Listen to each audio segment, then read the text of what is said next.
Studio frequency লাইভের নিবেদন haunted 100-এ আজ আপনাদের জন্য রয়েছে অরণ্যানী অর্পিতার কলমে সেই অশ্বত্থ গাছটা। গল্পের কাহিনী ও চরিত্র সম্পূর্ণ কাল্পনিক, বাস্তবের সঙ্গে এর কোনো রকম মিল একান্তই অনিচ্ছাকৃত এবং কাকতালীয়। অর্পিতা চ্যাটার্জি বর্তমান সাহিত্য জগতে তিনি অরণ্যানী নামে পরিচিতি লাভ করেছেন। রবীন্দ্রভারতী বিশ্ববিদ্যালয় থেকে বাংলা সাহিত্যে স্নাতকোত্তর অর্জন করেন তিনি। খুব ছোটবেলা থেকেই তার সাহিত্য চর্চা শুরু। বঙ্গীয় সাক্ষরতা প্রসার কমিটির মুখপত্র পত্রিকা অক্ষপাত এছাড়াও বৃত্তির বাইরে সংবীক্ষণ এবং আরও বিভিন্ন পত্রিকায় তিনি নিয়মিত লিখে থাকেন। এছাড়াও ওপার বাংলার নিশুতি পত্রিকাতেও তার লেখা অসংখ্য গল্প জনপ্রিয়তা লাভ করেছে। বিভিন্ন অডিও এবং অ্যানিমেশন স্টোরি চ্যানেলে ইতিমধ্যেই তার বহু গল্প নিয়ে কাজ হয়েছে। 2014 সালে তার প্রথম প্রকাশিত একক গল্প সংকলন স্বরসন্ধান, এরপর কালদ্রোহ নামক সামাজিক উপন্যাস এবং তার লেখা অলৌকিক উপন্যাস কাবুস হাজার হাজার পাঠকের ভালোবাসা পেয়েছে। এর আগে আমাদের চ্যানেলে ওনার লেখা ভোকাট্টা এবং কেক্কা গল্প দুটি আপনাদের অনেক ভালোবাসা পেয়েছে। আজ গল্প পাঠে রয়েছেন ব্রতদীপ, অন্যান্য চরিত্রে আকাশ, পার্থ, নীল, প্রীতম, সৌমিক, দীপম, বুবাই, রূপম এবং অনন্যা। গল্পের সূত্রধার অনন্যা, প্রচ্ছদ অলঙ্করণে সৌভিক পিক্সেলেট, শব্দগ্রহণ অনন্যা, আবহ এবং সম্পাদনায় ফিনিক্স, পরিকল্পনা এবং পরিচালনায় অনন্যা। শুরু হচ্ছে আজকের গল্প সেই অশ্বত্থ গাছটা।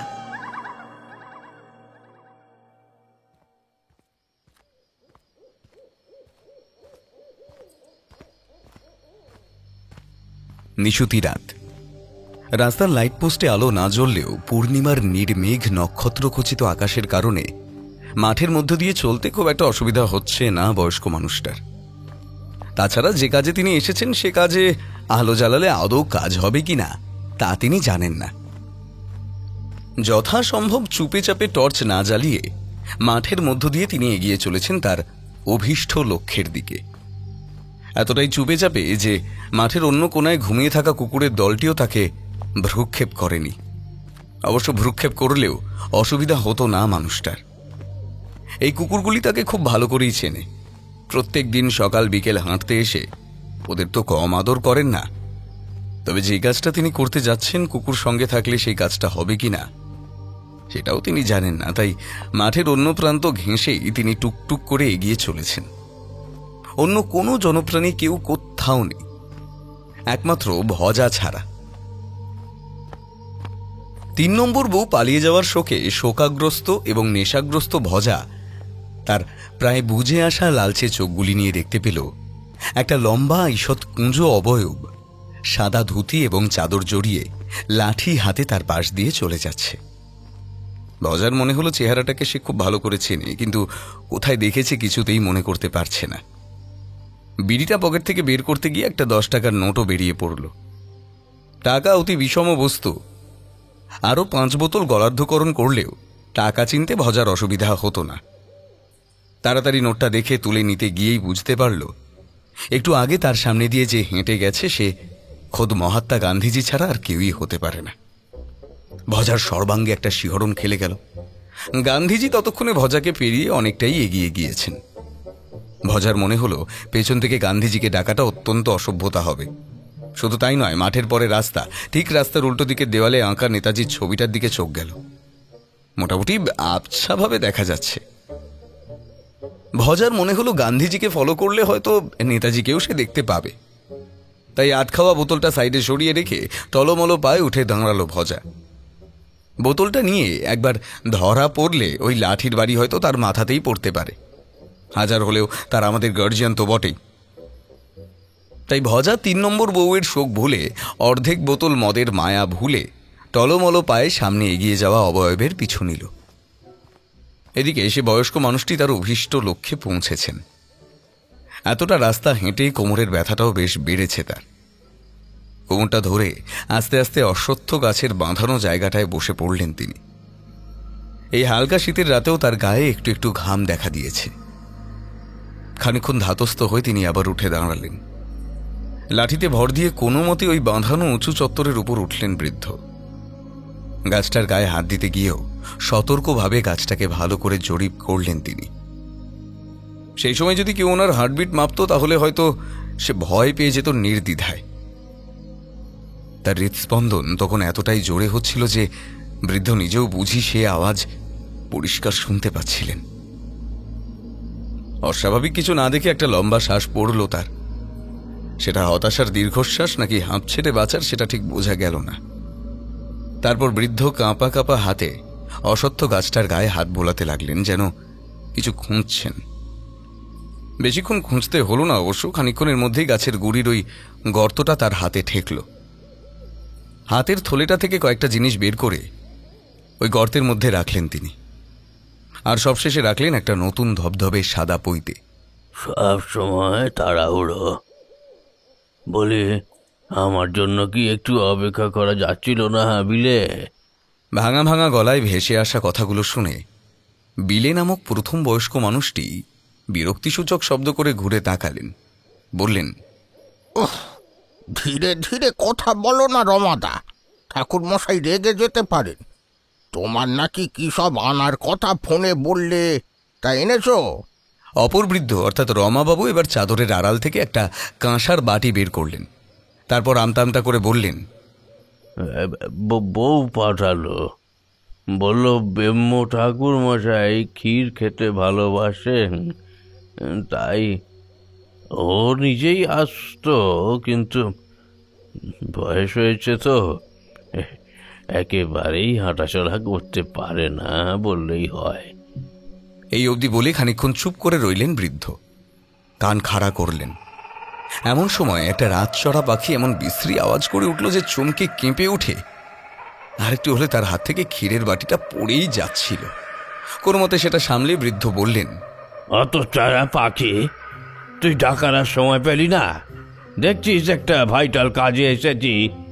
তারপর বিলেবাবুর কটমট করে তাকানো দেখে জিভ কেটে বললেন, না না, আর জোরে কথা বলবো না। তারপর কোনো মতে বাঁধানো চত্বরের উপর উঠে ফিসফিস করে বললেন, দয়া করে এই নৈবেদ্য গ্রহণ করুন ঠাকুর। বলে কাঁসার বাটিটা ওই গর্তের মধ্যেই রেখে দিলেন। আবারও সব চুপচাপ। গাছের পাতা একটুও নড়ছে না। কেবল দূর থেকে মাঝে মধ্যে ভেসে আসা পেঁচার ডাক ছাড়া কোনো রকম কোনো শব্দই নেই। আর তাতেই বরং যেন এই অসীম নৈস্তব্ধ অপার্থিবতার মাত্রা পেয়েছে। তবে বৃদ্ধ দুইজন কান পেতে রয়েছেন একটা বিশেষ শব্দ শোনার জন্য। শব্দটা খড়মের। গাছের ডালবে নেমে আসার সময় কাঠে কাঠে ঠোকা লাগলে যেরকম আওয়াজ হয়, ঠিক সেই রকম আওয়াজ করতে করতে তার আসার কথা, যার জন্য এই ক্ষীর আনা। খানিকক্ষণ চুপ করে থেকে বৃদ্ধ বিলেবাবু গাছের দিকে চেয়ে সামান্য গলা খাঁকারি দিয়ে বলতে শুরু করলেন, বলছিলাম কি স্যার, মানে ঠাকুর মশাই, বলছিলাম কি, সে তো অনেক কাল আগের কথা। আমি তখন খুব ছোট। তা আমার ঠাকুমা আমায় যখন গল্প বলতেন, আপনার কথা মাঝে মধ্যেই বলতেন। সেই যে আপনার উপনয়নের দিনের কথা, সেদিন সকাল থেকে আকাশ কালো করে মেঘ, আর সে কি বৃষ্টি। তার মধ্যেই সব ভালোই ভালোই চলছিল, কিন্তু শেষ মুহূর্তে ঘটল যাকে বলে অঘটন। এই অবধি কথা বলেই কেমন একটা ঝটপট শব্দ কানে এলো বিলেবাবুর। ভয় তার এমনিতেই যথেষ্ট করছিল, তার উপর আচমকা এই শব্দে তিনি আঁতকে উঠলেন এবং তার মুখ দিয়ে বেরিয়ে গেল, ও কি, রাম রাম রাম রাম রাম রাম রাম রাম রাম রাম রাম রাম রাম। বলেই অবশ্য চোখ বুজে জিভ কেটে কান ধরে বললেন, খুব ভুল হয়েছে বাবা ঠাকুর, এই নাক মুলছি, কান মুলছি, আর হবে না। বেটা ভেতর ডিম দিলি তো সর্বনাশটা কোজে। এখন যদি বাবা ঠাকুর রেগে যান, যদি তেনার কোপ পড়ে, তখন বেটা বেটা তোর জন্য আমাকেও ভুগতে হবে আক্তার টেকি।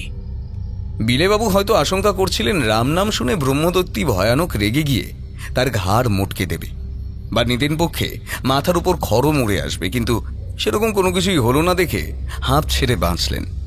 বললেন, খুব ভুল হয়েছে বাবা ঠাকুর, এই নাক তুলছি কান তুলছি, আর হবে না।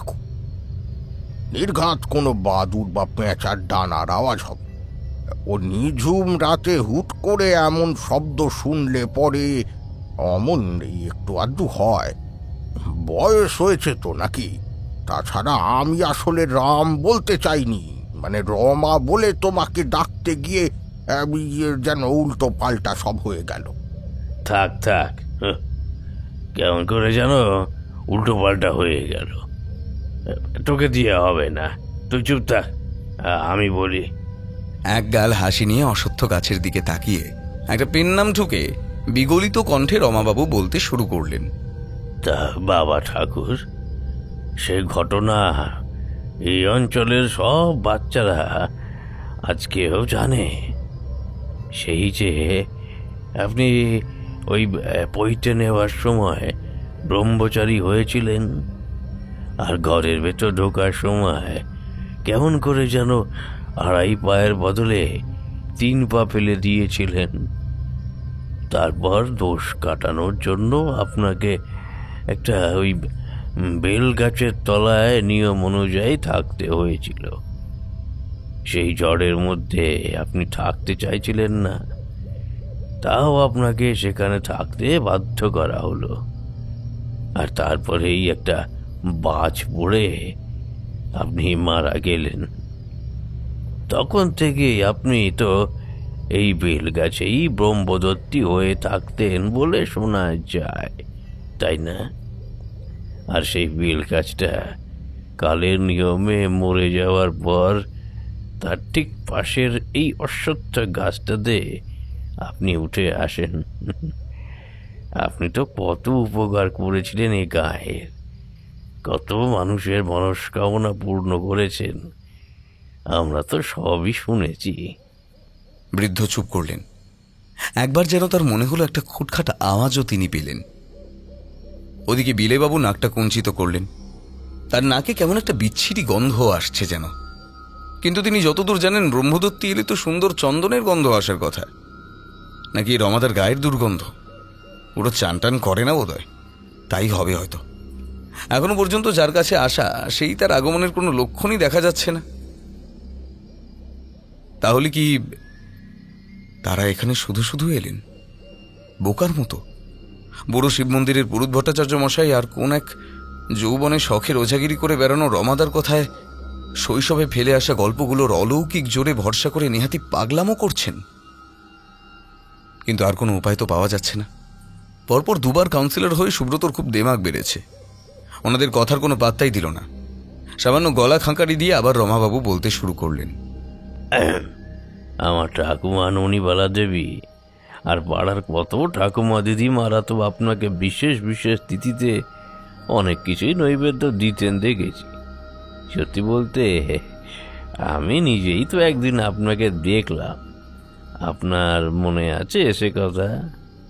এইবার রমাবাবুর কথার মাঝখানে কথা না বলে পারলেন না বিলেবাবু। বিদ্রুপ মেশানো গলায় বলে উঠলেন, তুমি তো বিরাট বড় সেলিব্রিটি কিনা, তা তোমারে তো নিশ্চয়ই মনে রাখবে। একবার আর চোখে কটমট করে বিলেবাবুর দিকে তাকিয়ে কোনো উত্তর না করে রমাবাবু আবার বলতে শুরু করলেন, তখন আমি খুব সম্ভবত ক্লাস 3-তে পড়ি, মনে আছে আপনার? আমি সেই গাছে ঢিল ছুটছিলাম, একটা সাপ পাখির বাসায় উঠছিল দেখে, তাতে আপনি বিরক্ত হয়ে গাছটাকে কাঁপিয়ে আর কেমন একটা ধোঁয়া তৈরি করে তার মধ্যে থেকে 2 লাল চোখ বের করে আমাকে ভয় দেখালেন। মনে আছে ব্রহ্মদত্তী দাদু, মানে ঠাকুর মশাই? যদিও এরা আমাকে কেউ বিশ্বাস করেনি, সবাই বলেছিল আমি ভুল দেখেছি। একটা তাচ্ছিল্য ভরা দৃষ্টি নিয়ে বিলেবাবুর দিকে তাকালেন তিনি। উত্তরে বিলেবাবু কিছু একটা বলতে যাবেন, কিন্তু তখনই হঠাৎই একটা হাওয়ার দমক উঠল যেন। বৃদ্ধ সামান্য কেঁপে উঠলেন বোধহয়। মনে মনে আবারও রাম নাম করতে গিয়েও কোনো মতে নিজেকে সামলে নিলেন। না, ওই শব্দ আর উচ্চারণ করা যাবে না, এমনকি ভাবাও যাবে না। হতে পারে উনি ব্রাহ্মণ ছিলেন, কিন্তু এখন তো উনি ব্রহ্মদত্তী। ব্রহ্মদত্তির সঙ্গে ঠাকুর দেবতার সম্পর্কটা ঠিক কেমন সেটা জানা নেই বৃদ্ধের, কাজেই রিস্ক নেওয়া যাবে না। কিছুটা উৎসাহ যেন বাড়ল বিলেবাবুর। গলাটা খাদে নামিয়ে গাছের আরেকটু কাছে সরে এসে তিনি বললেন, শোনা যায় আপনি তো নাকি কয়েক যুগ হলো ঘুমিয়ে রয়েছেন। তাহলে তো এদের সন্ধেবেলার আড্ডার কথাবার্তা আপনি হয়তো জানেন না ব্রহ্ম ঠাকুর। ওই যে ছোকরা সুব্রত, আমাদের কাউন্সিলর, সে ছোকরা ওই এক বেয়াদব প্রমোটারের সাথে হাত মিলিয়ে আমাদের এতদিনের এই মাঠটাকে হাতিয়ে নেওয়া তাল করেছে। ওই যে অ্যাপার্টমেন্টটা হচ্ছে দেখছেন, হ্যাঁ ওই যে, ওটা নাকি দৈর্ঘ্যে প্রস্থে মানানসই হবে না এই মাঠখানাকে না গিললে। আমাদের রবি ঠাকুরের লেখা সেই 2 বিঘা জমি কবিতাটা মনে আছে আপনার? তার মতোই কেস, বুঝতে পেরেছেন? ওহ বিলে, আরে ব্রহ্মদত্তি ঠাকুর রবি ঠাকুরকে কি করে চিনবেন? হ্যাঁ, ওনার মৃত্যুর কত পরে রবি ঠাকুর জন্মেছেন। আর তাছাড়া ওনার নাম নিলে ব্রহ্মদত্তি ঠাকুর যদি মনে করবেন তুমি কোনো দেবতার নাম নিচ্ছ, তাহলেই তো গোলমাল হয়ে যেতে পারে। তা ঠিক, কথাটা ভুল বলেনি রমাদা। আসলে কিনা সে মস্ত বড় কবি, তার কথা পরে বলবো ক্ষণ। এখন আসল কথাটা বলি ব্রহ্ম ঠাকুর। শুধু যে মাঠটা দখল করবে তা তো নয়, এই গাছটাও কেটে ফেলবে। আপনার এতদিনের বাস একেবারে ধ্বংস করে দেবে। এত এত পাখি রোজ বিস্কুট দিই ভোরবেলা হাঁটতে বেরিয়ে, আর কাঠ বেড়ালিগুলো দৌড়ে দৌড়ে আসে। তাছাড়া এই স্নেহময় ছাওয়া এই আমাদের বুড়োগুলোর একটু বসার জায়গাটুকুও কেড়ে নেবে। বাচ্চাগুলোর খেলার কোনো জায়গা নেই, সারাদিন ঘরের মধ্যে বসে বসে খালি ওই মোবাইল টেপে শুনেছি। একমাত্র আমাদের ওয়ার্ডেরই বাচ্চাগুলো নিয়ম করে এই মাঠে খেলতে পারে প্রতিদিন। বীরেবাবুর মুখের কথা কেড়ে নিয়ে রমাবাবু বলতে আরম্ভ করলেন, সব জায়গায় তো মাঠ দখল হয়েই গেছে, এমনকি পুকুরগুলো পর্যন্ত বুঝিয়ে বুঝিয়ে বিক্রি হয়ে যাচ্ছে। আমরা অনেক চেষ্টা করেছি, কিন্তু মনে হচ্ছে শেষ রক্ষা করতে পারবো না। আপনি শেষ ভরসা। আবারও একটা দমকা হাওয়া উঠল, তার সঙ্গে কিছু ধুলো যেন পাক দিয়ে মাটি থেকে শুকনো পাতা কুড়িয়ে নিয়ে ছোট্ট ছোট্ট ঘূর্ণি হয়ে উঠে আবার মিলিয়ে গেল।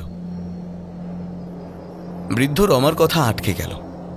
বয়স হলেও বিলেবাবুর সাহস বরাবরই একটু বেশি। তিনি না ঘাবড়ে বললেন, বুড়ো শিব মন্দিরের পুরুত ঠাকুর ভট্টাচার্যমশাই বলেছে, নৈবেদ্যটা রাখার পর এই পইতে একটা কড়ি আর একটা সুপারি এই ঘিতে ভেজানো চন্দন কাঠের টুকরোটা রেখে আপনাকে স্মরণ করলে আপনি যদি যুগ খানেক ধরেও ঘুমিয়ে থাকেন তাহলেও ঠিক আবার জেগে উঠবেন। তা যদি আপনি এখন জেগে থাকেন তো।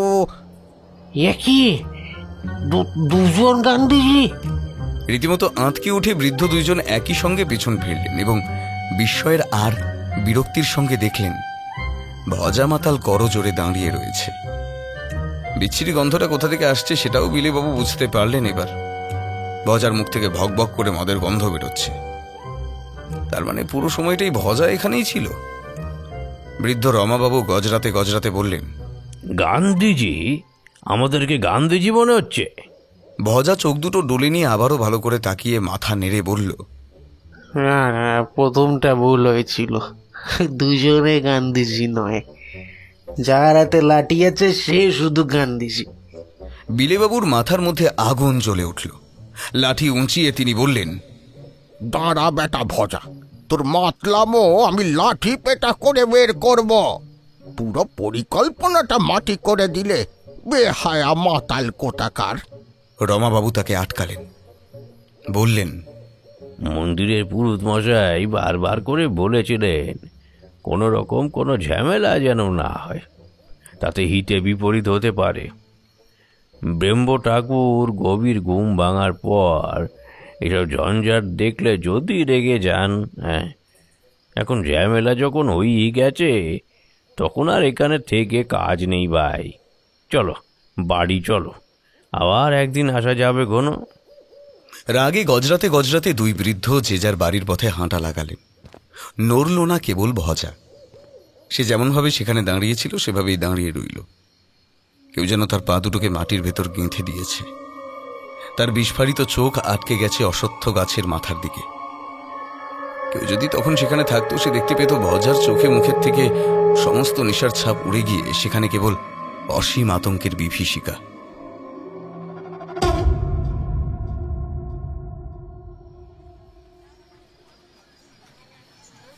পরদিন সন্ধ্যায় রাস্তার পাশে চায়ের দোকানের বেঞ্চে বসে মুস্তাক একটা দীর্ঘশ্বাস ফেলে তমালকে বলল, ভাই একটা কথা বলি, এরকম বিক্ষিপ্তভাবে এক একজন এক একটা মতামত দিলে কিন্তু হবে না, বুঝলি? আমার মনে হয় আমাদের সমমনস্ক সবাইকে নিয়ে একটা মিটিং ডাকা দরকার। তাতে যদি কোনো একটা উপায় বের হয়। মাটির ভারের কাপে অবশিষ্ট চাটুকু চুমুকে শেষ করে ডাস্টবিন লক্ষ্য করে কাপটা নিখুঁত নিশানায় ছুঁড়ে ফেলল তমাল। তারপর একটু বাঁকা হাসি দিয়ে বলল, হ্যাঁ, বিরোধী পার্টিটাও তো কিছু করছে না। আরে ওদের ক্ষমতা অন্তত আমাদের থেকে তো বেশি। কারোর কি কিচ্ছু এসে যায় না বলতো? হ্যাঁ, আরে বাবাদের সময় এই মাঠ কত বড় ছিল, আর তার অনেকটা জুড়েই তো বিভিন্ন বিল্ডিং উঠেছে, পড়ে রয়েছে শুধু এই অংশটা। পাশ থেকে আরেকজন বলে উঠলেন, আর শুধু আমাদের এলাকা তো নয়, আশেপাশে 6টা ওয়ার্ডের মধ্যে সব থেকে বড় মাঠ এই আমাদের মাঠটা। বাকি ওয়ার্ডগুলো যে কটা মাঠ আছে সেখানে স্কুলের বাচ্চাদের 100 মিটারের দৌড় স্পোর্টস বড়জোর হতে পারে, তাও তো হয় না বলতে গেলে। যে কারণে যে কোনো বড় ফুটবল ম্যাচ, ক্রিকেট ম্যাচ সব কিছু তো আমাদের এই মাঠেই হয়ে এসেছে। এরকম একটা মাঠ, সেটাও নাকি ওই জমি হাঙ্গারদের খেয়ে নিতে হবে? আরে আসল কথা হলো ব্যবসা পল্টুদা, ব্যবসা ব্যবসা। আমি তো শুনেছি জমিতে যে অ্যাপার্টমেন্টটা তৈরি হচ্ছে সেই অ্যাপার্টমেন্টের ভেতরে কিছুটা ওই বাচ্চাদের খেলাধুলোর জন্য জায়গা নাকি রাখবে ওরা। তবে সেটা নাকি আবার সবার জন্য নয়, মানে নট ফর সর্বসাধারণ। বাচ্চাদের খেলা করার জন্য কোনো ফ্রিয়ের জায়গা এরা আর রাখলো না। অ্যাপার্টমেন্ট যেমন হচ্ছে ওই জমিটুকুতে সেরকম হোক, তাতে কোনো অসুবিধা নেই। কিন্তু মুস্তাক, ভুল করেও যদি আমাদের মাঠে ওরা হাত দিতে আসে না রে, আমি কিন্তু ছেড়ে কথা বলবো না বলে দিলাম। হতে পারে আমাদের ক্ষমতা কম, কিন্তু আমাদের ক্লাবের সমস্ত বাচ্চারা, মানে তুই, আমি, আরও এলাকার সমস্ত সচেতন মানুষদেরকে নিয়ে দরকার হলে ধর্নায় বসে যাবো রে, ধর্নায় বসে যাবো। দেখ তমাল, শাসক দলের সাপোর্টাররা কেউ এখানে ধর্নায় বসবে না, এটুকু তোকে আমি লিখে দিচ্ছি, বুঝলি? লিখে দিচ্ছি, লিখে। মনে মনে সবাই হয়তো একটু দুঃখিত বোধ করবে, কিন্তু সেই দুঃখ প্রকাশ করতে গেলে অনেক রকম হিসাব নিকেশ করতে হয় ভাই। সবাইকেই তো করে খেতে হবে নাকি? আরে চল না ভাই, আরেকবার কাউন্সিলর সুব্রত দার সাথে গিয়ে কথা বলি। দোস, লাভ নেই, লাভ নেই, কোনো লাভ নেই। তুই বোধহয় বাড়িতে কারোর সঙ্গে খুব একটা কথা বলিসনি কাল, না হলে জানতিস যে গতকাল কি ঘটেছে। কেন, কি ঘটেছে? আমার নানা জান গিয়েছিলেন কথা বলতে, সাথে আরও কয়েকজন ছিলেন অবশ্য, ওই জন 6-7, মানে ওই একই বয়সের আর কি। তোর ছোট দাদুও ছিলেন। ওরা অবশ্য গিয়েছিলেন ওই অশ্বত্থ গাছটা যাতে না কাটা হয় সে কথাই বলতে। প্রত্যেক দিন সন্ধেবেলা ওই অশ্বত্থ গাছের বাঁধানো গোড়াতে বসেই তো ওনাদের যত আড্ডা গল্প গুজব চলে, ওই সে কথাই বলতে গিয়েছিলেন আর কি। ও, এই তারপর? আরে সুব্রতদার জেঠুও তো, সেও তো তার উপরে বেশ ক্ষেপে। ওই অশ্বত্থ গাছটার প্রতি ওনারও তো আর টান কম নেই। কিন্তু সুব্রতদা পরিষ্কার বলেই দিয়েছেন যে ওনার একেবারে হাত পা পুরো বাঁধা, পুরো মাঠটাই নাকি অ্যাপার্টমেন্টের লাগবে। সুইমিং পুল বানানোর জন্য জায়গা আরও লাগবে। আর সব থেকে বড় কথা হচ্ছে, তা না হলে নাকি আবার ওই দৈর্ঘ্য প্রস্থে বেমানান দেখাবে নাকি। ফলে অশ্বত্থ গাছটাও কোনো মতেই রাখা যাবে না। তো তাতে করে আমাদের ওই ভট্টাচার্য পুরুত, সে বলে বসেছিলেন যে ওই গাছে হাত দিলে নাকি গাছের ব্রহ্মদত্তি জেগে যাবে, আর কী সব ওই চূড়ান্ত সর্বনাশ করবে নাকি। তো তা শুনে সুব্রতদা একেবারে হো হো করে হাসতে হাসতে পরিষ্কার জানিয়ে দিয়েছে যে ব্রহ্মদৈত্যের সঙ্গে যা বোঝাপড়া করবার সে একাই বুঝে নেবে নাকি। ভট্টাচার্য পুরোত নাকি আবার রেগে গিয়ে পইতে হাত দিয়ে কি সব সাপসাপন্ত করতে করতে এসছেন ওখান থেকে।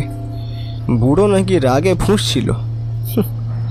সেই জন্যই ছোট দাদু কালকে রাতে খায়নি তাহলে, আর তাড়াতাড়ি ঘুমিয়েও পড়েনি রোজকারের মতো। ছোট দিদার সাথে কী সব যেন ফুসুর ফুসুর করছিল। আরে আমারও আসলে মাথাটা তো গরম ছিল, আমি আর কিছু জিজ্ঞেস করিনি। তমালের মাথাটা গত 3-4 দিন ধরেই গরম হয়ে আছে। অবশ্য শুধু তমালের বললে ভুল হবে, এই 51 নম্বর ওয়ার্ডের বাঘাযতীন স্পোর্টিং ক্লাবের কোচ তমাল সহ আরও অনেকেই বিরক্ত হয়ে আছেন বাড়তে থাকা অ্যাপার্টমেন্টের দখলদারি দেখতে দেখতে। বিগত 10-15 বছরের মধ্যে এলাকার অসংখ্য পুকুর বুঝিয়ে গাছ কেটে সেখানে ফ্ল্যাট বাড়ি হচ্ছে। কত মাঠ আর নেই। এবারই বড় মাঠের দিকে নজর পড়েছে জমি হাঙরদের। অনেক জায়গায় দৌড়াদৌড়ি করেও কোনো আশার আলো দেখতে পাচ্ছে না তারা। আসলে এলাকার বেশিরভাগ মানুষই মুখ ফুটে প্রতিবাদ জানাচ্ছে না, সবাই চুপচাপ। ডিউটির পর সেই দুঃখের কথা ভাগ করে নিচ্ছিল তমাল মুস্তাকরা চায়ের দোকানে বসে। এমন সময় চোখ পড়ল কোনার দিকের বেঞ্চে চুপচাপ বসে চা খাচ্ছে ভজা। তাকে দেখে মুস্তাক রীতিমতো আকাশ থেকে পড়ল। মুস্তাকদের দোষ নেই, ভজাকে চায়ের দোকানে সাধারণত দেখতে পাওয়া যায় না। মদের ঠেকের পার্মানেন্ট জ্যান্ত আসবাবটি হঠাৎ চায়ের দোকানে কি করছে? কি গো ভজাদা, তোমার শরীর টরীর সব ঠিক আছে তো? হঠাৎ চায়ের দোকানে? ভজা খানিকক্ষণ তাকিয়ে থেকে খুব গম্ভীর গলায় মুস্তাককে বলল, বরচাঁদপুর ঠিকই বলেছেন। কি বলো তো? ওই কাছেই তিনি আছেন। তাই নাকি? তা তুমি জানলে কি করে? ভজা চায়ের ভাঁড়টা হাতে নিয়ে উঠে এলো তমালদের কাছে। তারপর ফিসফিস করে বলল, আমি কালকে নিজের চোখে দেখেছি তেনারে। তমাল হেসে ফেলল, তারপর বলল, এই সন্ধ্যে 7টার পর থেকে তুমি তো অনেক কিছুই দেখো, শোনো এবং বলো। আরে সেসব কথাকে সত্যি হিসেবে ধরলে তো আর টেকা যাবে না গো ভজাদা। আরে না তোমাল, বিশ্বাস কর, ওই দৃশ্য দেখে আমার সমস্ত নেশা নিমেষে উড়ে গেছিল। আমি আর ওই মাঠের দিকে যাচ্ছি না রে বাপ। তাহলে তো ভালোই। ভট্টাচার্য পুরুষ যদি সঠিক বলে থাকেন, তাহলে শুধু গাছ কেন, গোটা মাঠটাকেই বাঁচানোর জন্য কিছু তো করতে পারেন তোমাদের ওই ব্রহ্মদৈত্য মশাই। যত সব কাঁচা করি। যাও তো মুস্তাক, আমি চললাম রে, কাল দেখা হবে। বিরক্তিটা নিয়ে গটগট করে চায়ের দোকান থেকে বেরিয়ে এলো তমাল। বাড়ির পথটা ইচ্ছাকৃতভাবেই একটু ঘুরে ঘুরে গেল সে। কনস্ট্রাকশন কতদূর এগিয়েছে সেটা দেখার জন্যই মাঠের মধ্য দিয়ে গেল। এই তো মাঠ ঘেরার কাজ শুরু হয়ে গেছে। দুর্গাপুজো কোথায় হবে সে প্রসঙ্গ নিয়ে যখন আটকানো যায়নি, ব্রহ্মদত্তি দিয়ে কি আর আটকানো যাবে? যাবে না। একটা দীর্ঘশ্বাস ফেলে অশ্বত্থ গাছটার দিকে তাকাতে অবাক হয়ে গেল তোমার। কয়েকটা মেয়ে বউ হাতে থালা টালা নিয়ে কি করছে যেন ওখানে। আরে মিনু কাকি, আরে এইসব কি? সে কি রে, শুনিসনি? কি বলো তো? ব্রহ্মদৈতী ঠাকুর আবার জেগেছেন। গত রাতে কারা যেন এসে তাকে জাগিয়েছে। ভজা নিজের চোখে দেখেছে তো। সাদা সাদা ধোঁয়ার মধ্যে বড় বড় লাল লাল চোখ আগুনের ভাঁটার মতো জ্বলছিল। আর ভজার কথা তোমরা বিশ্বাস করে নিলে? আরে সন্ধ্যা 7টার পর কি ওর আর হুঁশ থাকে বলো তো? হ্যাঁ, ও কি দেখেছে আর কি বলেছে? আরে না না, ওই তো দেখ না, একটা কাঁসার বাটিতে কেউ বুঝি তেনারে ক্ষীর নিবেদন করেছিল। বাটি একদম ফাঁকা, ওই তো পড়ে রয়েছে দেখ। তাই আমরাও একটু ফল মিষ্টি নিয়ে এসেছি। গ্রামের এত শত বছরের রক্ষাকর্তা যখন জেগেছেন। আচ্ছা বেশ, তোমাদের যা মনে হয় তোমরা তাই করো। আমি চলি গিয়ে। এর থেকে যদি সবাই মিলে মাঠ বাঁচানোর জন্য একটু অবস্থান করতে, তাহলে বোধহয় কাজে দিত। মনের ক্ষোভ বিরক্তিগুলো ক্রমশ হতাশায় পরিণত হচ্ছে তোমার। ইন্ডিয়ার আন্ডার-19 ক্রিকেট টিমে একটা সময় খেলা করেছ, কিন্তু বিচ্ছিরিভাবে পড়ে গিয়ে মেরুদণ্ডটা আহত হওয়ার পরে আর স্বপ্ন পূরণ করা হলো না। অবশ্য একটা সরকারি চাকরি পেয়েছে সে। তবে এলাকার স্পোর্টিং ক্লাবে কোচ হিসেবে যুক্ত থেকে ভলেন্টিয়ারি সার্ভিস দিয়ে বাচ্চাদের তৈরি করার কাজে জান লাগিয়ে দেয়। আস্তে আস্তে মাঠগুলো কংক্রিটের রাক্ষস দখল করে নিচ্ছে। এই দৃশ্য ওর আর সহ্য হয় না। বাড়ি ফেরার ইচ্ছাটা চলে গেল তমালের। বাইকটা ঘুরিয়ে নিল সুভাষদের বাড়ির দিকে। সুভাষ বিরাট বড় লোক। কোনো এককালে ওদের বিরাট জমিদারি ছিল। তারপর লালপাটি থেকে ওদের সমস্ত জমি জমা কেড়ে নিয়ে গরিব চাষিদের মধ্যে ভাগ করে দিয়েছিল। সুভাষদের অবশ্য তাই নিয়ে খুব বেশি আফসোস নেই, কারণ দারুণ ব্যবসায় সে যে কত লাভ করে তা বোধহয় হিসেবের বাইরে। তমাল গিয়ে দেখলো সুভাষ হুইস্কি খেতে খেতে ল্যাপটপে এক্সেল ফাইলে কিছু একটা হিসাব নিকাশ করছে। বন্ধুর শুকনো মুখ দেখে দামি হুইস্কির বোতলটা আর একটা গ্লাস তার দিকে এগিয়ে দিয়ে আবারও হিসাব নিকাশের মধ্যে ডুবে গেল সুভাষ। এমনিতে তার হুইস্কির প্রতি খুব একটা ভালোবাসা নেই, তবে তমালের মেজাজটা আজ ঠিক ছিল না। ইতস্তত করছে দেখে সুভাষ একবার চোখ তুলে বলল, ভালো দিনে এসেছো ভাই, নাও একটু দামি স্কচ খেয়ে নাও আর সমস্ত দুঃখ ভুলে যাও। তা বলছি, তুই কি দুঃখ ভোলানোর জন্য খাচ্ছিস? এই আর বলিস না ভাই, কর্মচারীদের স্যালারি দেওয়ার দিন এগিয়ে আসছে, গেল মাসে এই পুজোর বোনাস দিয়েছি, সব মিলিয়ে একটু বেশ ওই দুঃখেই রয়েছি বলতে পারিস। একটা কাঁচা খিস্তি দিয়ে বোতল থেকে বেশ খানিকটা স্কচ গ্লাসে ঢেলে নিল তমাল। কনস্ট্রাকশন অনেকটাই এগিয়ে গেছে, মাঠটাকে কি সত্যি বাঁচানো যাবে না? হতাশা থেকে অনেকটাই স্কচ খেয়ে ফেললো তমাল, কিন্তু সুভাষ তখনও ল্যাপটপের খটর খটর করে চলেছে দেখে একটা সময় পর রাগ হয়ে গেল ওর। এই আমি চললাম, স্কচটা ভালো ছিল বলে উঠে দাঁড়ালো। সে আর ভালো হবে না। শোন, আমি তোর সাথে পরে যোগাযোগ করে নিচ্ছি, ক্লাবে দেখা হবে, নয়তো তোর বাড়ি যাব। চলি। স্কচটা সত্যিই দারুণ, বেশ ফুরফুরে একটা ভাব এলো তমালের মধ্যে। বাইক নিয়ে বাড়ির দিকে রওনা দিল সে। মাঠের পাশ দিয়ে যেতে গিয়ে কি মনে হতে বাইকটা থামিয়ে অশ্বত্থ গাছটার দিকে হেঁটে এগিয়ে গেল। আজ দেখছি দাদুদের আড্ডা এখানে বসেনি, মনে হয় পাড়ার কাকিমাদের পুজো আচ্চার চোটে কিংবা দৈত্যের ভয় কেউ এদিকে আসেনি আজ। অশ্বত্থ গাছের গোড়ার কাছে দাঁড়িয়ে তমাল চিৎকার করল, hey you selfish giant, selfish giant. ও, তুমি তো বোধহয় ইংরেজি বুঝবে না। তারপর নাটুকে কায়দায় শরীরটাকে বেঁকিয়ে হাতটা নানান ভঙ্গি করে সে বলতে লাগলো, ওহে স্বার্থপর দৈত্য, তোমার কি বা ক্ষমতা আছে? হ্যাঁ, তুমি এখন পারবে? হ্যাঁ, তুমি কি এখন পারবে তোমার এই মাঠের মধ্যে ট্রেসপারেস উইল বি প্রসিকিউটেড বোর্ডটা নিয়ে ওই জমি হাঙরদের আটকে রাখতে? হ্যাঁ, হে স্বার্থপর দৈত্য, তোমার বয়স হয়েছে, তার উপর বছরের পর বছর তুমি ঘুমিয়েছিলে। এখনের দুনিয়ার তুমি কিচ্ছু ছিটতে পারবে না, কিচ্ছু না। তুমিও এক বুড়ো, আর ওই ভরচাচ বুড়ো তো হচ্ছে আরেক বুড়ো। সে বুড়ো বলেছে তুমি নাকি এই গাছ বাঁচাবে। What a joke man. দেখি দেখি তোমার কি ক্ষমতা। হাতি ঘোড়া গেল তল, মশা বলে। তমালের মুখের কথা শেষ হলো না, তার আগেই চারপাশ কাঁপিয়ে একটা প্রচন্ড শব্দ করে বাজ পড়ল। সেই শব্দের প্রাবল্য এতই যে স্কচের গুণে বা দোষে হালকা বোধ হতে থাকা তমালের পা কেঁপে ওঠায় সে মাটিতে পড়ে গেল। প্রচন্ড আওয়াজে তার নেশার ঘোর কিছুটা কেটেও গেল। হেমন্তকালে এরকম বাজ পড়ার তো কথা নয়। আকাশের দিকে তাকিয়ে দেখল কালো কালো মেঘ ঠিক তার মাথার উপর জমা হচ্ছে। আজব বটে, অবশ্যই কোথাও ঠিক বৃষ্টি না হলে তো আর শীতটা পড়বে না, কিন্তু কোথায়? আবহাওয়া দপ্তর তো এরকম কোনো পূর্বাভাস দেয়নি, আর খানিক আগেও তো এরকম কোনো মেঘ ছিল না। খুব বাচ্চা বেঁচে গেছে তোমার। বাজটা আশেপাশেই কোথাও পড়েছে নির্ঘাত। আর কোনো দিকে না তাকিয়ে তাড়াতাড়ি বাইকের দিকে ছুটল তোমার। বাইক স্টার্ট দিয়ে সোজা বাড়ি।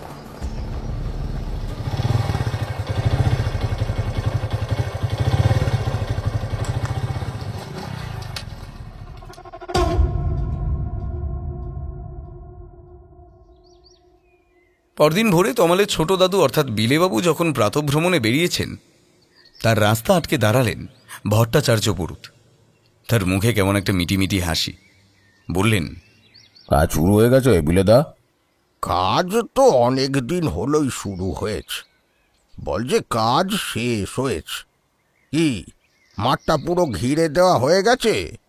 আরে না না, সে কথা নয়। তিনি কাজ শুরু করে দিয়েছেন। বলো কি গো? আর ওই নতুন কনস্ট্রাকশনের বিল্ডিংয়ের যে দেওয়ালটা আমাদের ওই মাঠের মধ্যে তুলছিল কালকে, বাজ পড়ে সে দেওয়াল তো একদম সে মাঝখান থেকে চির ধরে একদিক পড়ে গিয়েছে, একাকার কাণ্ড। সে কি বলো? হ্যাঁ, তবে আর বলছি কি, আর চিন্তা নেই বিলেদা, ওই বেমো ঠাকুর সব সামলে নেবেন। আজ আর এক বাটি ক্ষীর রেখে আসবো ক্ষণ। খবরটা তমালের কানে পৌঁছতেও বেশি সময় লাগলো না। সেদিন সন্ধেবেলা তমাল, মুস্তাক, বিনয়রা জরুরি বৈঠক ডাকলে। এদিকে খবরটা আগুনের মতো ছড়িয়ে পড়েছে। স্থানীয় হিন্দু মুসলিম নির্বিশেষে সমস্ত শ্রমিকরা কাজ করতে অস্বীকার করল। প্রতিদিনের রোজ বাড়িয়ে দেওয়া হলেও তারা রাজি হলো না। ইহলোকে অন্য কোথাও কাজকর্ম করে পেট চালিয়ে নিতে পারবে তারা, কিন্তু ব্রহ্মদত্তির কোপে পড়ে পরকালের ঝুঁকি কেউই নিতে চায় না।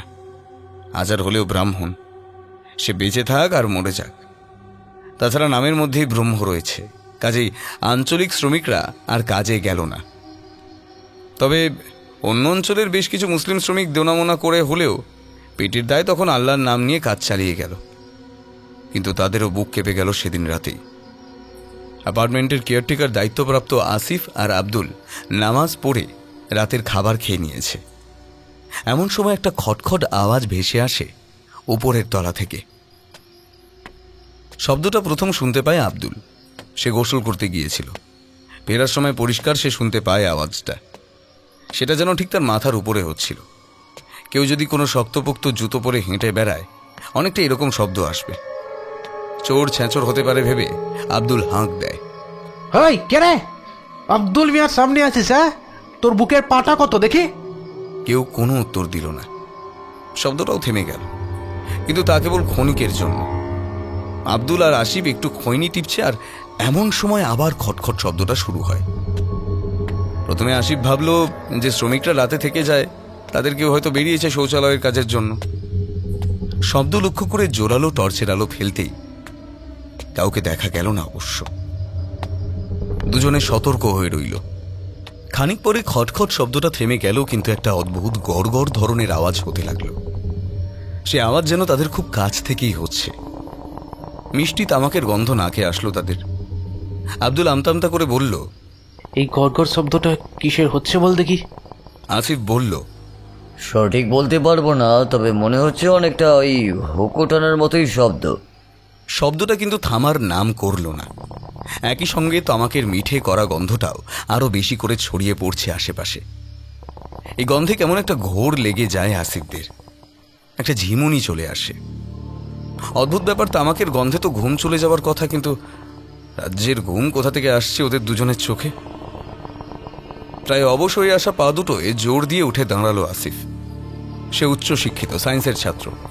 পেটের দায় এবং চাকরির অভাবে হাতের কাছে যা পেয়েছে সেই কাজ নিয়ে নিয়েছে। কিন্তু আসিফের পড়াশোনার অভিজ্ঞতা তাকে জানাচ্ছে এই গন্ধ নির্ভেজাল তামাকের গন্ধ নয়। কোনো একটা অন্য কেমিক্যাল মেশানো আছে, কিন্তু সেটা কি সেটা কিছুতেই বুঝতে পারছে না আসিফ। কেউ কি তাদের অজ্ঞান করে এখানে মজুদ জিনিসপত্র চুরি করে নিয়ে যেতে চাইছে?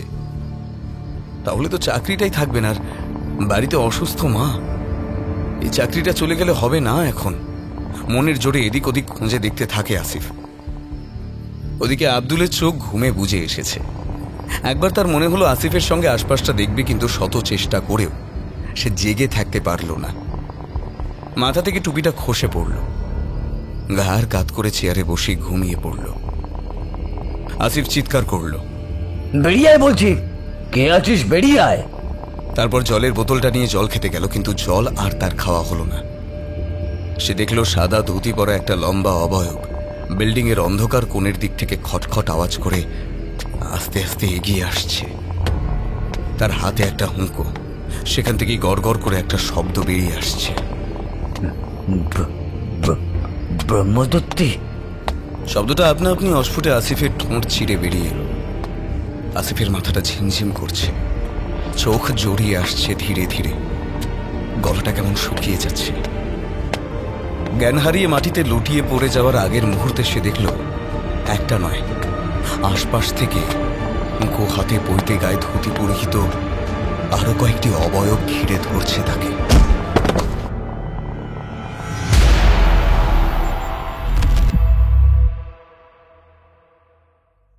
পরদিন সমস্ত শ্রমিকদের ঘুম ভাঙতেই অনেকটা বেলা হলো। ইঞ্জিনিয়ার সাহেবরা এসে তাদের ডেকে ডেকে পারে না, কিন্তু ঘুম থেকে উঠেই তারা যেটা দেখল সেটা হলো বাক্স প্যাটরা যা ছিল বেঁধে যে যার নিজের বাড়ি ফিরে গেল। ব্রহ্মদত্তি হোক বা জিনপরি, এসবের কোনোটার মধ্যে থাকতে চায় না তারা। খবরটা হাওয়ার থেকেও অনেক দ্রুত গতিতে আশেপাশের সমস্ত এলাকায় ছড়িয়ে গেল। এমনকি অশ্বত্থ গাছের ব্রহ্মদৈত্যের কথা কাগজেও বেরোল। আসিফের ইন্টারভিউ নেওয়া হয়েছিল। সে আমতামতা করে বলেছিল বটে তার অভিজ্ঞতার কথা, একাধিক আবছা চেহারার বর্ণনা দিয়েছিল। তামাকের সঙ্গে মেশানো অদ্ভুত গন্ধটার কথাও বলেছিল। আজিব নাস্তিক মানুষ, জিনপরি, ব্রহ্মদৈত্যী, শাকচুন্নি কোনোটাতেই তার বিশ্বাস নেই। গন্ধটা ব্রহ্মদত্তী স্পেশাল তামাক বলে মেনে নিতে ওর অসুবিধা হচ্ছিল। কেমিস্ট্রি নিয়ে পড়ার সুবাদে নানা রকম কেমিক্যালের গন্ধের সঙ্গে পরিচয় আছে তাই কোথাও যেন একটা খটকা বেঁধে রয়েছে তার মনে। ব্রহ্মদত্তীর কার্যকলাপ ওই একদিনে থেমে রইল না অবশ্য। মাঝে মধ্যে গভীর রাতে নাকি দেখা যেত বিল্ডিংয়ের ছাদে এক সাদা ধুতি পরিহিত কেউ হাঁটা চলা করে বেড়াচ্ছে। আবছা আলোয় দেখা যেত হাতে হুঁকো তাদের। সেদিন রমাকান্ত বাবুকে ডেকে ভট্টাচার্য মশাই বললেন, শুনোছ, সেদিন ওই সেন বাড়ির দুই ছোকরা বিশু আর হাবুল কিসব ওই টুথ অ্যান্ড ডেয়ার না কিসব খেলায় ডেয়ার বেচেছে। সে বেচে রাতের বেলা থাকতে গেছিল ওই সেই অর্ধনির্মিত কমপ্লেক্সে। সে কি তারপর? হ্যাঁ, তারপর আবার কি, ওই মাঝরাতে চারদিক কাঁপিয়ে কেমন হা করে হাসির শব্দ শুনেছে যে ভয় দৌড়ে বাড়ি। বেচারার একজনের তো আবার জ্বর এসে গেছে, ওকেই দেখতে যাচ্ছি কেমন আছে। হাজার হলে ওই ছেলে মানুষ কিনা। মুখে দুঃখিত ভাব দেখালেও বিজয়ের গর্বটা ঠিকই ধরা পড়ে গেল রমাবাবুর চোখে। তিনিও মনে মনে ভাবলেন, যেমন পাকামো মেরেছে বাদরগুলো, বড় কোনো ক্ষতি যে হয়নি এই বাবা ব্রহ্মদৈত্যীর অসীম কৃপা। এদিকে অঞ্চলের মানুষদের মধ্যে একটা পরিবর্তন এসেছে। স্বয়ং ব্রহ্মদত্তী মাঠের দখল অন্য কারো হাতে দিতে চান না জানতে পেরে বিশেষ করে বাড়ির মেয়ে বউরা এবার মুখ খুলছে। আগের দিন তমাল, মৈত্রী, মুস্তাক, ফিরোজা, শুভঙ্কর, বিনয়দের নেতৃত্বে কয়েকশো এলাকাবাসী মাঠ দখলের বিরোধিতা করে ধর্নায় বসে। শুধু তাই নয়, একটা সময় উত্তেজিত যুবক বাহিনী মাঠের দিকে এগিয়ে আসা পাঁচিলের বাকি অংশটাও ভেঙে দেয়। খানিকক্ষণের মধ্যেই থানা থেকে পুলিশ চলে আসে। সেদিনকার মতো অবস্থান তুলে নিলেও সেই সপ্তাহের মধ্যেই মাঠ দখলের প্রতিবাদে কমপ্লেক্সের মালিকের বিরুদ্ধে জনস্বার্থ মামলা করা হলো। ফলত বন্ধ হয়ে রইল কমপ্লেক্সের কাজ। কাউন্সিলর সুব্রত হাজরার মুখ কালো হয়ে গেছে। তার দলের লোকেরা অবধি তার বিরুদ্ধে প্রকাশ্যে মন্তব্য করছে তিনি নাকি প্রমোটারের থেকে কোটি কোটি টাকা খেয়েছেন। আরে টাকা কি তিনি একা খেয়েছেন? অথচ নাম হবার বেলায় শুধুই তার। মনে মনে বেমালুম চুটলেন সুব্রত হাজরা। আশেপাশের সবার উপর তার বেজায় রাগ হলো, বিশেষ করে তমাল এবং মুস্তাকদের উপর। টাকার অফার করেও কোনো লাভ হয়নি। সামনে বিধানসভা ইলেকশন। তিনি নিজে স্ট্যান্ডিং কাউন্সিলর হলেও বিধানসভা ইলেকশনে এই কেন্দ্র থেকে তাকেই দাঁড় করানোর কথা চলছে। আর ভোটের সময় যে কত টাকার খেলা খেলতে হয় তা তো তিনি খুব ভালো করেই জানেন। এই প্রজেক্টটা কমপ্লিট হলে তার আরও মোটা অঙ্কের টাকা পাওয়ার কথা ছিল প্রমোটারদের থেকে। রাগের মাথায় একটা চরম সিদ্ধান্ত নিলেন সুব্রত হাজরা। তিনি ঘোষণা করলেন নিজে একা 3 রাত্রি বাস করবেন এই অর্ধনির্মিত বিল্ডিংয়ে। যদি ব্রহ্মদত্তীর অস্তিত্ব প্রমাণ হয় তাহলে তিনি আর কোনো আপত্তি করবেন না, কিন্তু যদি 3 রাত্রি সেখানে সুস্থভাবে তিনি বাস করতে পারেন তাহলে এলাকার মানুষকে মেনে নিতে হবে যে ব্রহ্মদত্তী বলে আসলে কিছু নেই। পরদিন সকালবেলা থেকেই দহরম মহরম শুরু হয়ে গেল। ঠিক যেখানে তিনি থাকবেন সে ঘরটিতে বসবাসের উপযুক্ত করে তোলা হলো। লোকে জানে তিনি একা থাকবেন, কিন্তু আসলে নিজের নিরাপত্তার স্বার্থে কিছু অন্ধকার জগতের মাসেল ম্যান দিয়ে স্পেশাল সিকিউরিটির ব্যবস্থা করলেন সুব্রতবাবু। তবে সেটা কাকপক্ষিতে টের পেল না। এছাড়া তার নিজের পকেটেও রইল লাইসেন্স করা আগ্নেয়াস্ত্র। প্রথম রাত নির্বিঘ্নে কেটে গেল। সুব্রতবাবু আর তার দলবলের মুখ ক্রমশ উজ্জ্বল হলো, আর তমাল, মুস্তাক এবং বচ্চাজ মশাইদের মুখ কালো হতে থাকল। দ্বিতীয় রাতে ঠিক 3টের সময় সেই খটখট খরমের শব্দ শোনা যেতে লাগলো, আর তার সঙ্গে একটা মিঠে করা তামাকের গন্ধ আসতে লাগলো।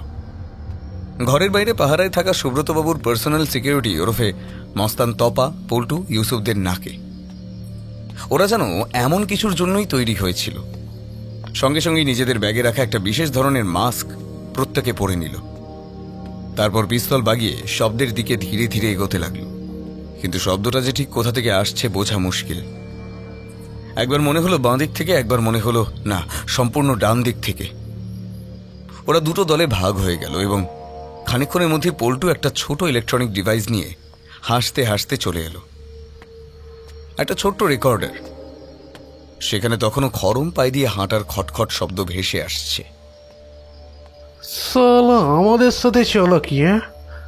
একবার যদি তোদের সালা হাতে পাই না, সবকটা বন্দুকের দানা বুকে ভরে রেখে দেবো সালা। কথাগুলো চিবিয়ে চিবিয়ে বলল তপা। চেঁচামেচি শুনে সুব্রত হাজরা ঘরটা থেকে বেরিয়ে এলেন। ব্যাপার দেখে ওনার মুখের হাসি আরো চওড়া হলো। সবাইকে নিয়ে ঘরে ঢুকে ল্যাপটপটা দেখালেন। দেখ, সিসিটিভি লাগিয়ে রেখেছিলাম গোপনে। এই দেখ, ওই উত্তরের পাঁচিল ডিঙিয়ে 3 জন এসেছে। মুখটা অবশ্য ওদের সকলেরই ঢাকা, বোঝা যাচ্ছে না কারোরই মুখ। কিন্তু এই কাজগুলো ব্রহ্মদত্তি করছে না মানুষ দৈত্য করছে সেটা তো দেখি বুঝতে পারছিস, তাই না? মালগুলো কি বেরিয়ে গেছে? হ্যাঁ, ক্যামেরা দেখো তো সব কটা জায়গায় দাদা। পশ্চিমের মাঠের দিকের ক্যামেরাটা বোধহয় গোলমাল করছে, তাই ছবি আসছে না। ওই দিকটা বাদ দিয়ে বাকি সব দিকেই আমি চোখ রেখেছি। না, অন্য কোনো দিক থেকে তো বের হয়নি। তবে কাল একবার দেখতে হবে ওই পশ্চিম দিকের সিসিটিভির ব্যাপারটা। হ্যাঁ, যখন বোঝাই যাচ্ছে এটা মানুষরা করেছে, তখন তোমার আর ওই কালকে রাতটা থাকার কি দরকার? হ্যাঁ, প্রমাণ তো হয়েই গেল যা হওয়ার। এই টেপ রেকর্ডার আর ওই সিসিটিভি ছবি। নারী ইউসুফ, আমি হাতে নাতে ধরতে চাই ওই ছেলেগুলোকে। সন্দেহ তো আমি করেছি কয়েকজনকে, কিন্তু শুধু আমার সন্দেহ করলে তো আর হবে না। হাতে নাতে ধরবো, আর একবার হাতে নাতে ধরার পর। নিয়ে এসেছি দাদা। মালগুলো পালানোর চেষ্টায় ছিল, কিন্তু এই রতনের হাত থেকে পালানো অত সোজা না। একরকম ধাক্কা দিয়ে তমাল আর মুস্তাককে সুব্রতর পায়ের দিকে ঠেলে দিল সুলতান। ও দাদা, এই কি করবো এই মালগুলোকে? ওই অসতর ডালে লটকে দেবো নাকি? একেবারে সত্যি সত্যি ব্রহ্মদত্তি বানিয়ে ছেড়ে দেবো। সেই ইচ্ছে কি আর আমার করে না, কিন্তু না, ঠান্ডা মাথায় আমাকে কাজ করতে হবে। আরে এই তমাল, কতবার তোদেরকে বোঝালাম না, তাও তো বুঝলি না। কবেই বুঝবি আর তমাল? হ্যাঁ, কেন আমার পথের কাটার বলি হতে গেলি তোরা? বলতো, এই যে একটা জনস্বার্থ মামলা ঠুকে দিলি, প্রজেক্টটাই তো বন্ধ হয়ে গেল, আর আমার পাওনা বাকি টাকাটাও তো আটকে গেল। সেই ক্ষতিটা কে পূরণ করবে বলতো? বল দেখিনি। তোদের দুজনের 4টে কিডনি বিক্রি করলেও তো তত টাকা আসবে না। আর আমার এই ক্ষতিপূরণটা কিভাবে হবে বলতো এবার দেখিনি। তোমার ক্ষতি? ও হ্যাঁ, কোটি কোটি টাকার ব্যাপার বটে, কিন্তু আমাদের ক্ষতি?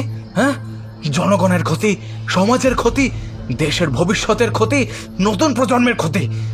সেই ক্ষতির পূরণের হিসাব কে দেবে মিস্টার সুব্রত হাজরা? হ্যাঁ, দেশপ্রেম দেশপ্রেম দেখাচ্ছিস? তুই কি জানিস দেশপ্রেমিকদের ফাঁসি হয়, দেশপ্রেমিকরা শহীদ হয়ে যায়? জানিস না এগুলো তুই? আর নানা মুস্তাক, চালাকির চেষ্টা একদম করিস না। এই তোরা ওদের হাতগুলোকে ভালো করে বেঁধে ফেলে রাখতো, এরা আমার অনেক বড় ক্ষতি করছে বুঝলি। আজকে যদি এদেরকে গায়েব করে দিই তাহলে কোনো প্রমাণও থাকবে না, কি বলিস? যেখানে ব্রহ্মদত্তি আসে সেখানে তো এরকম অনেকগুলো মানুষই গায়েব হয়ে যেতেই পারে, কি বলিস, তাই না? বলে তমাল মুস্তাকদের হাত বাঁধতে যেতেই একটা ধস্তাধস্তি শুরু হলো। তমাল মুস্তাক দুজনেই খেলাধুলায় চমৎকার, গায়ে যথেষ্ট জোর। ওদের দুজনকে সামলাতে যথেষ্ট বেগ পেতে হলো 6 জন গুন্ডার। দেখিস সালা, গান পয়েন্টের সামনে দাঁড়িয়ে তোদের দেশপ্রেম সমাজ ভাবনা কতক্ষণ থাকে।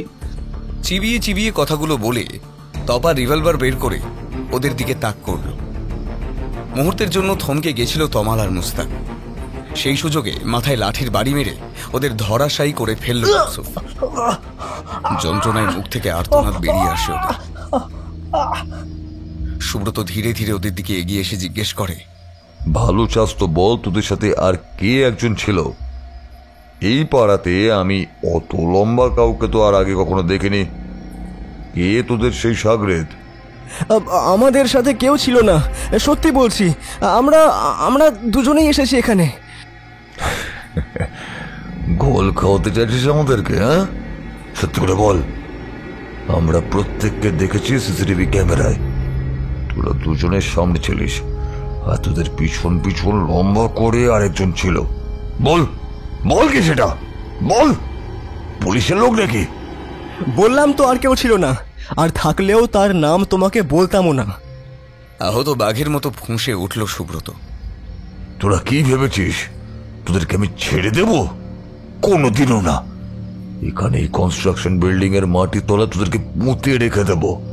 কেউ কোনোদিনও তোদের লাশও খুঁজে পাবে না।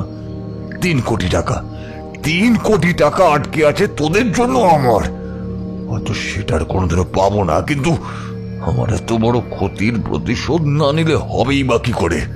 হ্যাঁ হে রতন, মাল দুটোকে গলায় টিপে শেষ করে দে। কেন দাদা, গলার নলিটা ফাঁক করে দিই না? না না, তাতে রক্তপাত হবে অনেক, জায়গা পরিষ্কার করার ঝামেলাও বেড়ে যাবে আমাদের। মাইরি বলছি দাদা, তোমার মাথাটা কিন্তু কাঁচা। বলে বিশ্রীভাবে ফ্যাঁক ফ্যাঁক করে হাসতে হাসতে একটা মোটা দড়ি হাতে পাকিয়ে তপা আর সুলতান তমাল আর মুস্তাকের গলায় ফাঁস দিতে এগিয়ে গেল। ঠিক এমন সময় বিল্ডিংয়ের উজ্জ্বল আলোগুলো কাঁপতে শুরু করলো। থমকে গেল তপা। সুব্রত বলল, এটা মনে হয় ওই 3 নম্বরটার কাজ। রতন, দেখলে তো গিয়ে। রতন এগিয়ে যেতে গিয়েও দাঁড়িয়ে পড়ল।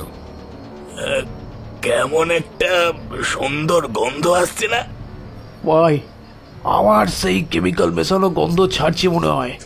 বেশিক্ষণ শুকলে অজ্ঞান হয়ে যাব, মাস্ক পরে নিতে হবে।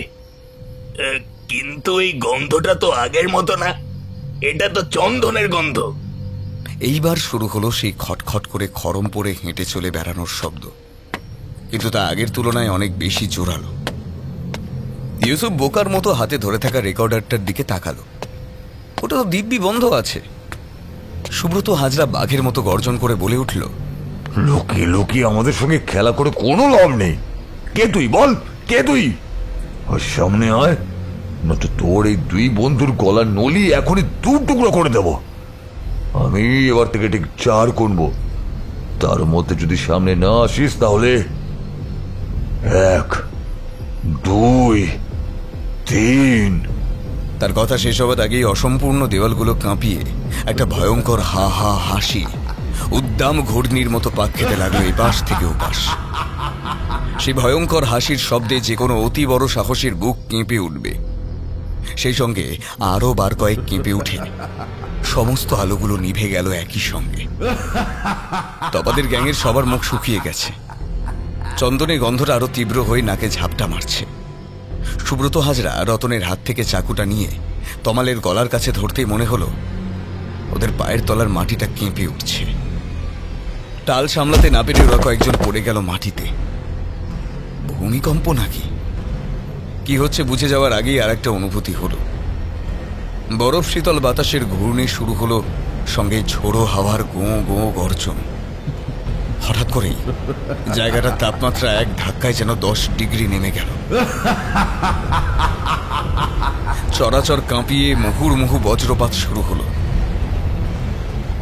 সে বজ্রপাতের ঝলকানিতে দেখা গেল সামনের খোলা জায়গা দিয়ে খটখট শব্দটা এগিয়ে আসছে, আর তার সঙ্গে তাল মিলিয়ে এগিয়ে আসছে একটা লম্বাটে সাদা ধোঁয়াটে অবয়ব। সুব্রত হাজরার গলা শুকিয়ে গেছে, হাত পা কাঁপছে। কোন অত্যাশ্চর্য ঘটনা ঘটছে তার সামনে। ঢোক গিলে সে কোনো মতে বলল, কেউ? গম্ভীর নাদে সেই অবয়ব এবার বলে উঠল, আমি সেই 3য় সঙ্গী, আমি এসেছি।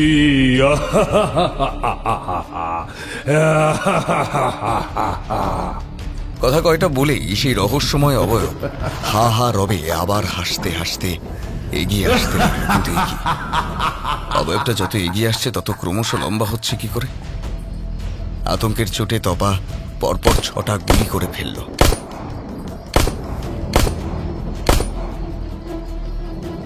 কিন্তু কি আশ্চর্য, রহস্যময় অবয়বের মধ্যে কোন রকম পরিবর্তন দেখা গেল না, বরং ইউসুফ, রতন, সুলতান আর্তনাদ করে মাটিতে লুটিয়ে পড়ল।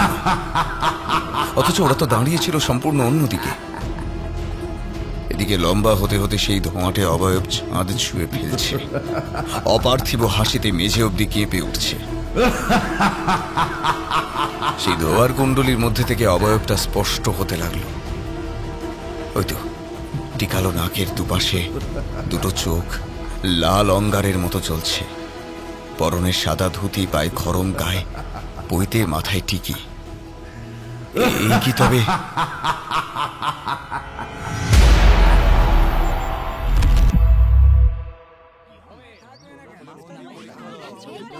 পরদিন ভোরবেলা বিলেবাবু হাঁটতে বেরিয়ে অর্ধনির্মিত কমপ্লেক্সের সামনে জটলা দেখে এগিয়ে গেলেন। কি হয়েছে কি এখানে? এই সাত সকালে এত পুলিশ টুলিশ ব্যাপার কি? আরে জ্যাঠাবাবু, এ তো সাংঘাতিক ব্যাপার। আমাদের কাউন্সিলর সুব্রত হাজরা রাতে এখানে ছিলেন, সন্ধ্যাবেলাও তো দেখলাম। দিব্যি সুস্থ মানুষ। আজকে ভোরবেলা তার ডেড বডি দেখতে হবে ভাবিনি। চোখ বিস্তারিত, মুখ হাঁ করা, পরিষ্কার বোঝা যাচ্ছে কিছু দেখে সাংঘাতিক ভয় পেয়েছিল। পুলিশের সন্দেহ সম্ভবত হার্ট অ্যাটাক করেছে। এই তো একটু আগেই বডি পোস্টমর্টমের জন্য নিয়ে গেল। সে কি রে? আহা, কি বা বয়স! এমনিতেই তো যদ্দূর জানি হার্টের রোগ ছিল।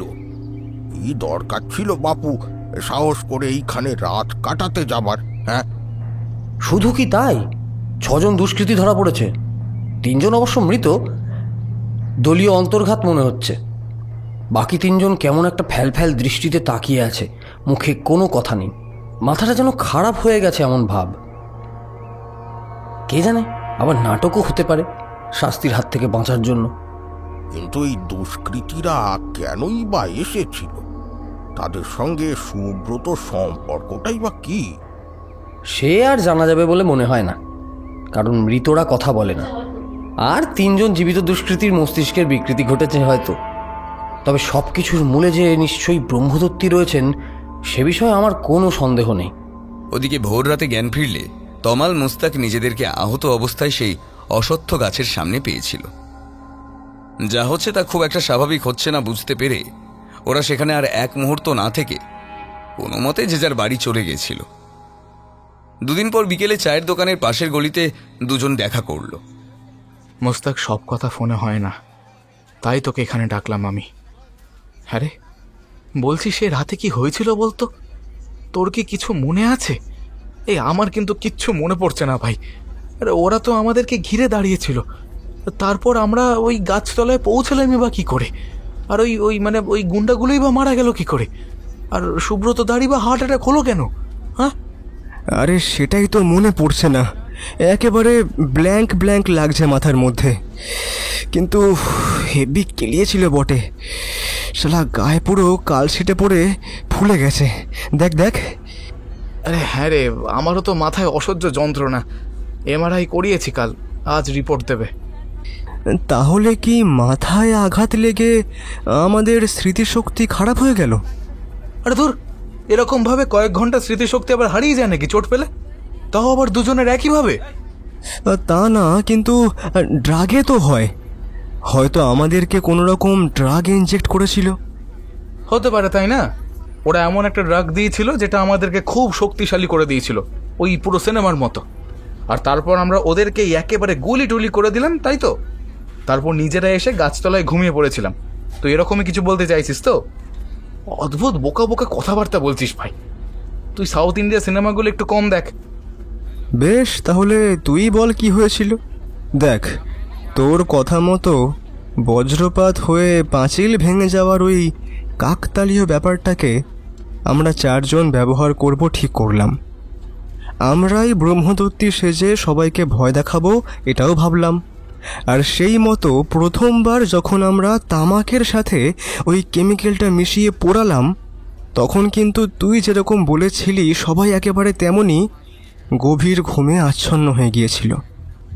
তারপর খড়ম পরে সাদা কাপড় জড়িয়ে আমরা 4 জন দিব্যি হাঁটাহাঁটিও করলাম বেশ কয়েকদিন ছাদের উপরে গিয়ে। হ্যাঁ, আরে যখন দেখলাম সেদিনের ওই বজ্রপাতের ঘটনাটাকে সবাই ব্রহ্মদত্তীর কোপ হিসেবে ভাবছে, তখনই তো ঠিক করলাম এইটাকে কাজে লাগাতে হবে। আর দেখ ভাই, আমরা যেমনটা চেয়েছিলাম তেমনটাই তো হলো। সবাই ভাবলো ব্রহ্মদত্তী মশাই চাইছেন না মাঠটা দখল হোক, তাই পাড়ার মেয়ে বউরা এবং অনেকেই এক কাট্টা হয়ে জনস্বার্থ মামলাটা ঠুকে দেওয়া গেল। কনস্ট্রাকশনের কাজটাও তো আটকে গেল, তাই না? হ্যাঁ, তো সব তো আমাদের প্ল্যান মতোই হচ্ছিল ভাই।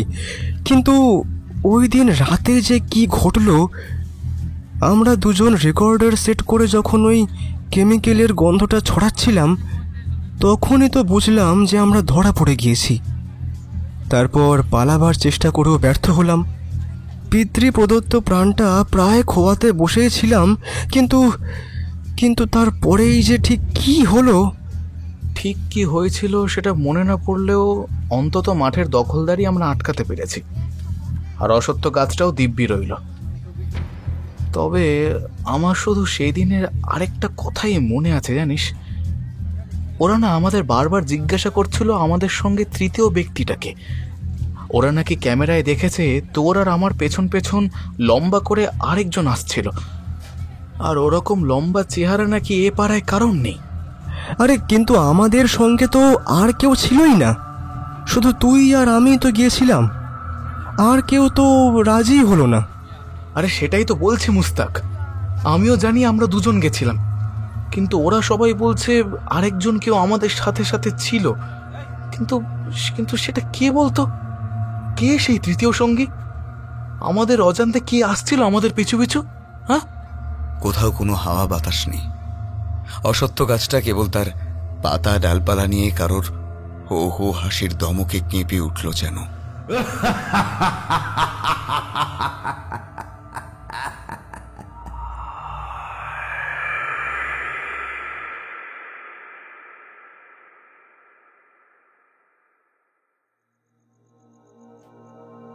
এতক্ষণ শুনছিলেন অরণ্যানী অর্পিতার কলমে সেই অশ্বত্থ গাছটা। গল্পটি কেমন লাগলো অবশ্যই আমাদের কমেন্ট বক্সে জানান। আপনার লেখা বা পছন্দের কোনো গল্প শুনতে আমাদের মেইল করতে পারেন frequencylife5@gmail.com এই ঠিকানায়, এবং ফলো করতে পারেন আমাদের ফেসবুক পেজ হন্টেড 100। হন্টেড 100-এর আরও নতুন নতুন গল্প শুনতে সাবস্ক্রাইব করুন আমাদের ইউটিউব চ্যানেল। শুনতে থাকুন। Haunted 100